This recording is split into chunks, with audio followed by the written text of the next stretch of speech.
Vale, vamos al lío. Cuando pensamos en los titanes de la mitología griega, lo primero que se nos viene a la cabeza son monstruos gigantescos, ¿verdad? Fuerzas brutales de la naturaleza.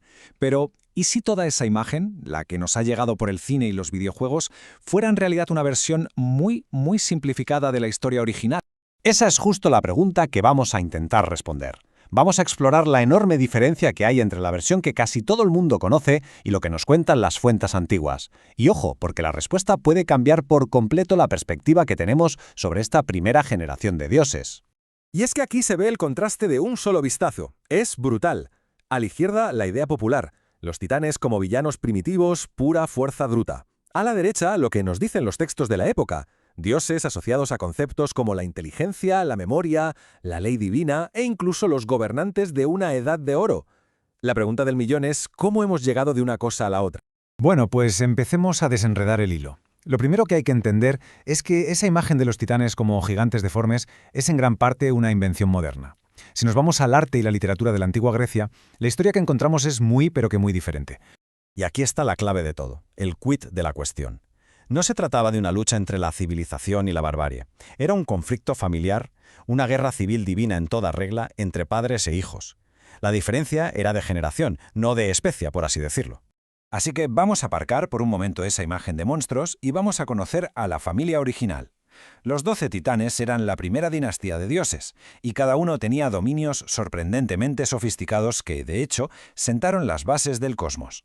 Fijaos bien en sus dominios, es que lo dicen todo. No hablamos de Dios de las rocas o Dios de los gruñidos, hablamos de conceptos como la luz celestial, la inteligencia, y ojo a esto, Temis era la personificación de la ley divina y la justicia, Mnemósine, la memoria, la madre de las musas. A ver, estos no son los atributos de brutos sin cerebro, sino los pilares de una civilización divina. Y ahora vamos a centrarnos en su líder, en Crono, porque su reinado es una paradoja fascinante. Por un lado, se consideraba una era de paz y prosperidad sin igual para la humanidad, pero por otro, fue un tiempo marcado por su propia y profunda paranoia. Y este es uno de los datos más sorprendentes. Los poetas griegos no recordaban el gobierno de los titanes como una época de tiranía, sino como la Edad de Oro. Un tiempo mítico en el que los humanos vivían sin trabajar, sin penas. Esto, claro, choca frontalmente con la idea de que eran unos gobernantes malvados. Entonces, ¿dónde se empieza a torcer todo? Pues aquí. Crono había destronado a su propio padre, Urano, y vivía con el terror de que la historia se repitiera, de que uno de sus hijos le hiciera lo mismo. Así que no era maldad pura, era un miedo paralizante alimentado por una maldición familiar. Y ese miedo, claro, lo llevó a tomar medidas extremas. Este acto de tragarse a sus propios hijos es, sin duda, la base de su fama de monstruo. Pero, dentro de la lógica del mito, es un acto de desesperación, para evitar un destino que él creía inevitable. Un acto que, como sabemos, preparó el terreno para el ascenso del único hijo que logró escapar, Zeus. En cuanto Zeus se hizo adulto y liberó a sus hermanos, el enfrentamiento era inevitable. Así comenzó la titanomaquia, la gran guerra de los dioses. Y es crucial entenderla no como una lucha del bien contra el mal, sino como una guerra civil por el control del universo. Y lo interesante aquí es que la familia estaba completamente dividida.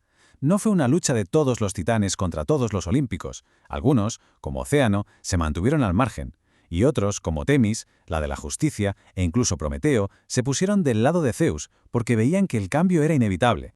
10 años. Pensemos un segundo en esto. Una década entera de guerra divina. Esto nos dice algo muy importante. Las fuerzas estaban increíblemente igualadas. Los titanes no eran un enemigo fácil de vencer. Su poder era inmenso y estuvo a la par del de la nueva generación durante mucho tiempo.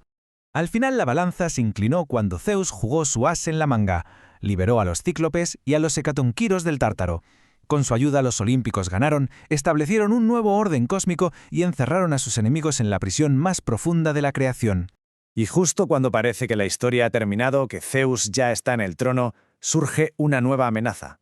Una que nos ayuda a entender a la perfección qué consideraban los griegos un monstruo de verdad, en contraste con un rival político como era Crono.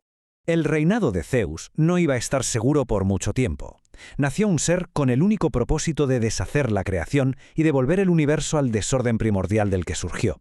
Ya no era un competidor por el trono, era la aniquilación personificada.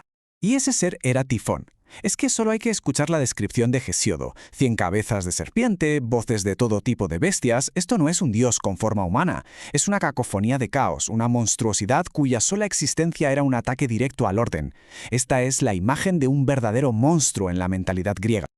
Esta comparación lo deja meridianamente claro. La guerra con los titanes fue política, una lucha por quién debía gobernar el cosmos. La batalla contra Tifón fue existencial, una lucha para evitar que el cosmos simplemente dejara de existir. Entonces, ¿por qué es tan importante esta diferencia? Porque nos revela la ansiedad fundamental en el corazón de la cosmovisión griega. La creencia de que el orden, el cosmos, es frágil y debe ser defendido constantemente del caos. El conflicto entre cosmos y caos es la clave de todo. La titanomaquia es una historia sobre cómo se establece un orden social y político. La batalla de Zeus contra Tifón es una historia sobre cómo se salva la realidad misma del colapso. Los titanes eran los antiguos gobernantes, Tifón era la anticreación.